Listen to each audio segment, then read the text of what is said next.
This is my lifetime membership card, lifetime membership of the IAS. This is just a good example of how dishonest people are in the Church of Scientology. I spent, to get this card, lifetime membership, cost me about £5,000.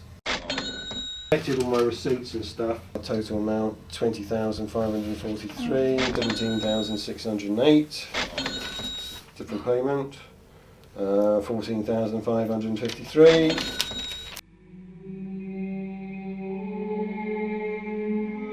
Joining the Church of Scientology drastically changed the course of Stephen Jones's life. Instead of spending his paychecks on flashed cars and expensive houses, like his colleagues, he gave his savings and 22 years of his life to the so-called religion. But how can it be claimed that this is a religion when it drains the pockets of its members? L. Ron Hubbard went from being a pulp fiction writer to a religious leader. In 1954, he created a self-help system, Dianetics, which was developed into a set of doctrines. This would later form the basis of the religious movement. We met ex-Scientologist Stephen Jones. Why? I suppose that I was at a particular point in my life where I was looking for answers. I wasn't going anywhere. I was doing a course at university that I wasn't very keen on, and I wasn't very happy, and that was at a low point in my life. So that's why I got into it. But the how was, I was out with some friends one evening in March 1986, and then we were accosted by someone in the street who later found out was a Scientologist, and she wanted to ask us some questions. And essentially what they're doing here with asking the questions is trying to get your interest, trying to find out what sort of things you want to make better in your life, or what things are going wrong in your life. And of course, whatever answers you give, they will say, this book, Dianetics, will solve that. And I bought that book, Dianetics, and I just thought, well, this is amazing. This is not your average religion. During collection at a church, you may happily give a couple of pounds, but in the Church of Scientology, you would be expected to give thousands and pay for every service you receive. They are the hardest of hard sellers. Really, you have no idea how hard they will sell things. I've been in a situation where I've been at the Scientology organisation in St Hill and have maybe 2 or 3 people sitting around you, and they don't physically stop you, but they position themselves so you can't get away very easily. And then they'll just go on and on and on, and they'll look for anything that they can use, any sort of way that they can force their way in, and they say, well, don't you want to do this, what about that, and then can you borrow some money, and it's just incredible the level of persistence and force that they will use.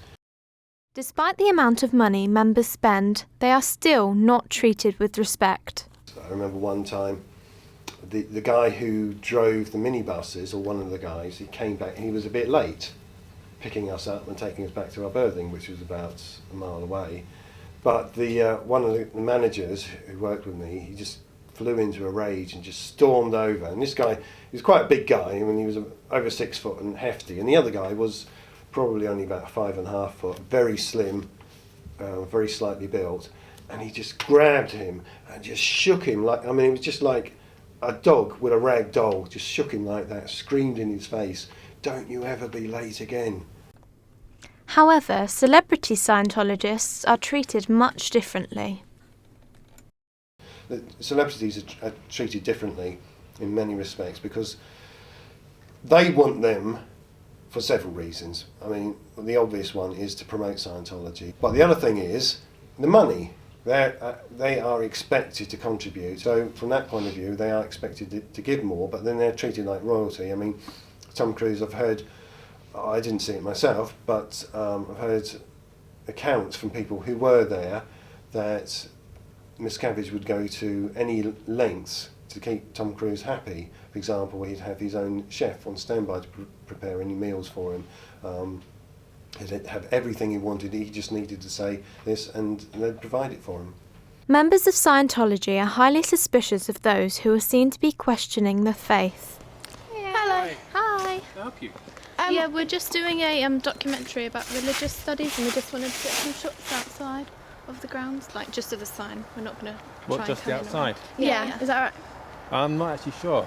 Usually people have an appointment with the press department if they want to do anything. Oh, we're just uni students, so it's just for unless Okay. anybody's willing to talk to us today. Well, I understand there's we have a press department. Yeah. We're usually contacted by email. Yeah, we did did email email them, them, but no one didn't got get back to back. us. So we Yeah. thought we'd just try Who- luck who- because we wanted to get some shots outside anyway. Who did you email? We contacted the Church of Scientology a number of times to find out how the donations are spent. They refused to comment.